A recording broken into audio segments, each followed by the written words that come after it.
The first Bluebeard's Castle game was a small-scale disaster. Unclear puzzles, terrible navigation, excessive loading screens, and a hint system that was almost completely broken. I didn't even put a review of it out because I'd been so annoyed by the experience that I didn't want to spend another second thinking about it. Naturally, my very next move was to play the game's sequel. Because of masochism, I suppose? I can say this for certain. Bluebeard's Castle, Son of the Heartless, is a huge improvement over the first game in the series. It's not perfect by any means, and it makes a few borderline inexcusable mistakes, but there's enough interesting material here to be worth making the review that you're currently watching. Now, the hidden object criteria.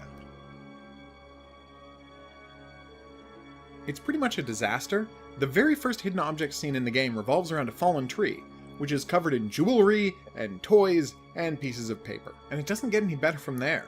Despite the fact that the game is set in a castle that's experienced 25 years of dilapidation, the screens are just covered with ridiculous, surprisingly clean nonsense.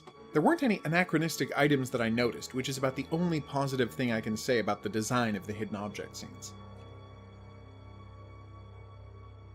Son of the Heartless focuses on 12:1 screens, which is, naturally, the bare minimum of justification possible.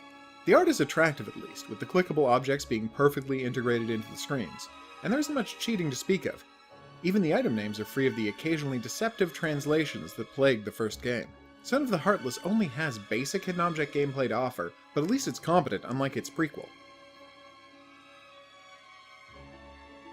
Son of the Heartless has some of the most frustrating puzzles I've encountered in ages. Not just because they're difficult, which a few are, skippably so, but because some of the puzzles aren't actually puzzles. There are two distinct kinds of ways to open up new areas in this type of adventure game. Puzzles, where the players have to follow a set of rules to figure out a solution to an obstacle. A single-player game, if you will. And then there are locks, where the player just has to enter in a combination. Son of the Heartless's problem is that it blurs the line between the two, on multiple occasions offering locks so ornate and complex that they look like puzzles, right down to offering a gradually filling skip bar. This creates an expectation in the player that there's something to figure out, when really they're just supposed to follow directions. This is made even worse by the failure of basic gamecraft. One of these puzzle-shaped locks doesn't tell the player that there's a piece of paper with a combination on it that they need to use before starting what looks like a puzzle. How hard would it be to lock the puzzle away until they've used the written down combination on it? The strangest thing about this game is also the most interesting, and the sole reason to recommend the title. During the player's journey to find 3 power items to break Bluebeard's curse, it suddenly occurs to me that I haven't mentioned the plot at all in this review, largely because it's a generic cliché. Anyhow, the point is, one of the 3 locations they'll go to looking for a power item is inside a storybook, which leads to the game adopting an entirely new papercraft-inspired art style that looks fantastic and plays beautifully. The sequence isn't any better designed than the rest of the game, but is so visually spectacular that I ended up loving that whole part of the game. There isn't one, so no.